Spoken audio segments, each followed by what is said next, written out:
Hey everybody, welcome back to ogresspeedshop. So this is gonna be a little side video. What we're gonna do is take the engine hoist that I have, build an apparatus that goes on top of it that slides in through the windows and lifts the cab off to make it a lot easier to remove it than trying to roll that thing out from underneath it like I was before. So I think it's gonna work. I just gotta build the apparatus for it. So that's what we're gonna do in this video. So let's get to it. All right, so what are we starting with here? We got the Pittsburgh, was it 2.5 ton or 2 ton engine hoist. And I've actually extended this boom out a little bit further to make it probably less than a 1/2 ton. But I lifted it off once already like this, but not using an apparatus. I just kind of lifted one side up and it had no problem doing it. So I don't think it's gonna be an issue with lifting the whole cab off.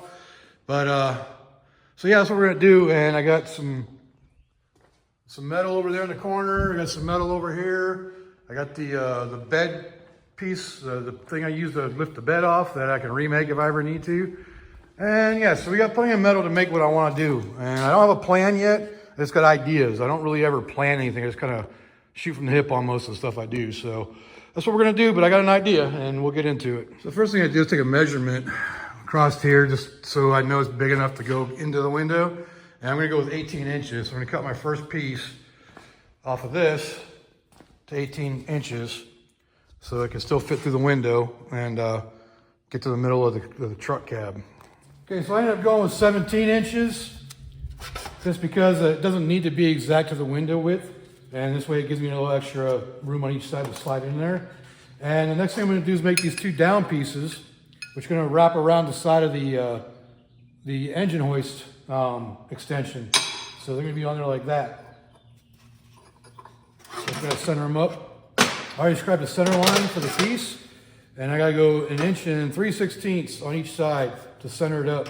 So we can put those on there and have a nice centered attachment. And I'll show you what I'm talking about once we get back over there. So one of the things I need to do prior to doing that, I gotta drill a hole in the center of it so it has a place to bolt through. All right, so I got this all set up ready to weld. So just gonna tack it together, pull the magnets off, and get it welded. That'll be the first piece.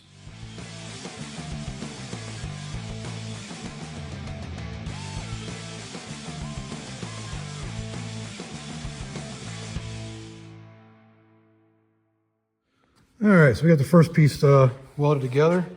Those didn't come out too bad. This side, don't even look at that. But I don't know, I think my biggest problem is I have a hard time seeing what I'm welding. So I don't know, gotta work on that a bit, but I think I'd learned something after 20 years, but I really haven't. All right, so we got the first part made here. Let's see what I'm talking about here, what the plan is here in a second. I have to find a longer bolt. Well, that should work. Can't run the washers.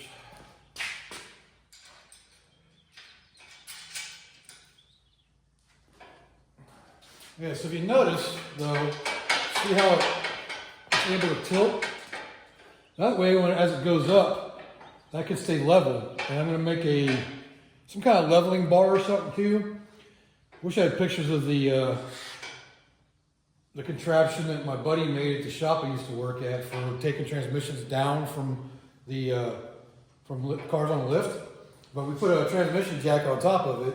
It had a lever, an arm that went down somewhere back here that actually moved with the transmission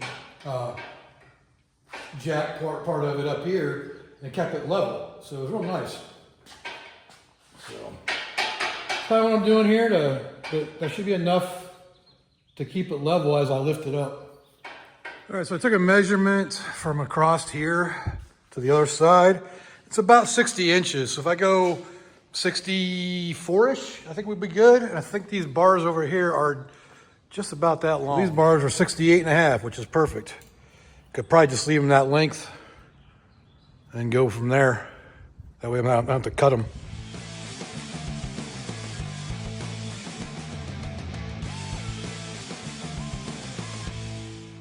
All right, so now you got these bars here. They're gonna go up here like this.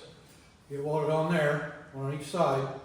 So you have that span for the length of the cab. You can see a little bit more what I'm talking about as far as the rocking to allow it to level out. So as long as we have it centered, it should level itself out just by physics alone, but I'll probably put some kind of bar or something to hold it in place, because I mean that could tip quite a bit like that. So, but you know, pull this back off here, pull this piece back off, and get these welded on into the center of this. All right, so luckily for me making that last apparatus to remove the bed, I marked the center line on these bars, and you can see there's a little curve to this now. Must have bent a little bit when I removed the bed. But I'm going to go ahead and square it up to this, get a little weld on there, and go from there.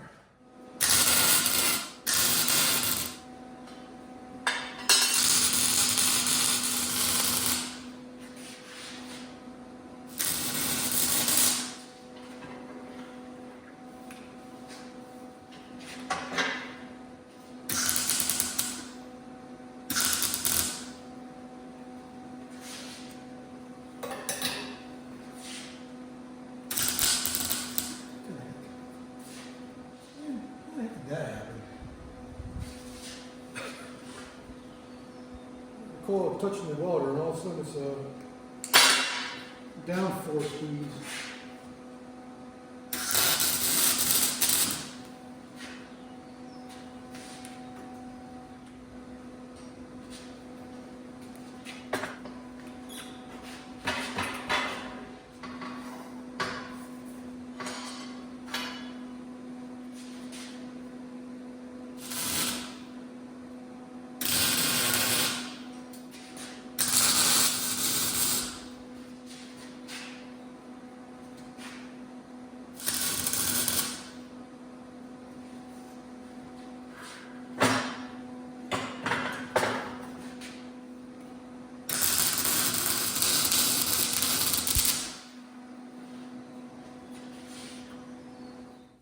All right, there we go. Get the 2 long bars on there. You could do some support on it though, for sure, because that's not going to be enough to hold it, I don't think. All right, I think it's time for a little proof of concept here. We're not finished yet. We still need to do some bracing on it, but I just want to make sure it fits.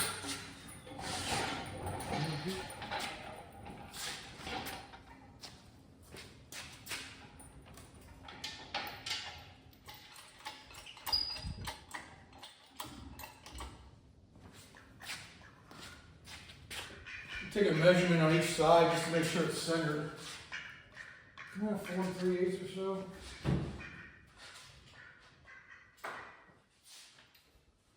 I might come this way a little bit. All right, it's centered. Since it's centered right there, we go ahead and mark it, so we know where to set it for center.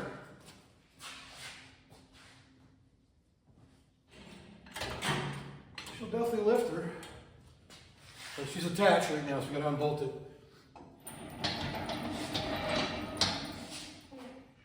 All right, so it'll definitely fit inside the cab like that, and we can center it up. See the marks where I centered it. So we can center it that way, and hopefully it'll balance it. If not, I'll something to keep this level while it lifts. God dang it, duck. Yeah, overall, we got a good concept going here.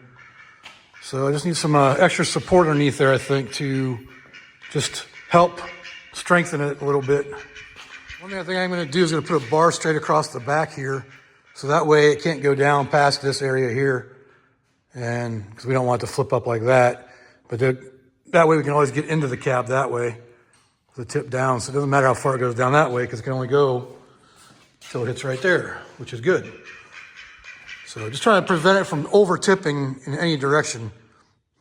But see, I'm going to put a bar straight across here. Here's a little interesting thing that just happened. So I measure out here to get the distance for the bar, right? Just a little less than 15.5. And over here, we were just over 14.5. It's almost an inch difference in width.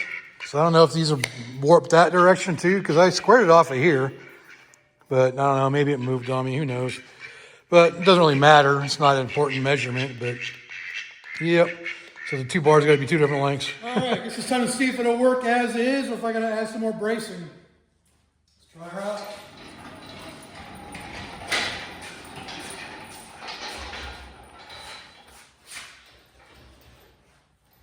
Just mind my marks right now. All right, so I unbolted everything, so it should be ready to go. All right, so did our contraption work to remove the cab? Well, you might have to wait till Sunday to find that out. But there could be signs. So, yeah, I mean, it's a real simple concept, just something to center it, to lift it off the frame. But if you want to see it in action fully, the GMC Sunday video, it'll be on that one this coming up this week. So be sure you tune in for that. So hit that like, comment, subscribe, and all that good stuff. And that way, turn your notifications on so you know when the videos drop. I was going to do it real quick for this little fabrication job I did on making an apparatus to remove the cab from the 1970 GMC to better work on the frame for putting the engine and fuel lines and stuff in, and to clean the bottom of the cab. So if you like this video, leave a like down there, leave me a comment, let me know what I can do better. Subscribe if you want to, turn on notifications so you can see the upcoming videos, especially on the GMC Sundays. So appreciate y'all being here, and until next time, I will see y'all later.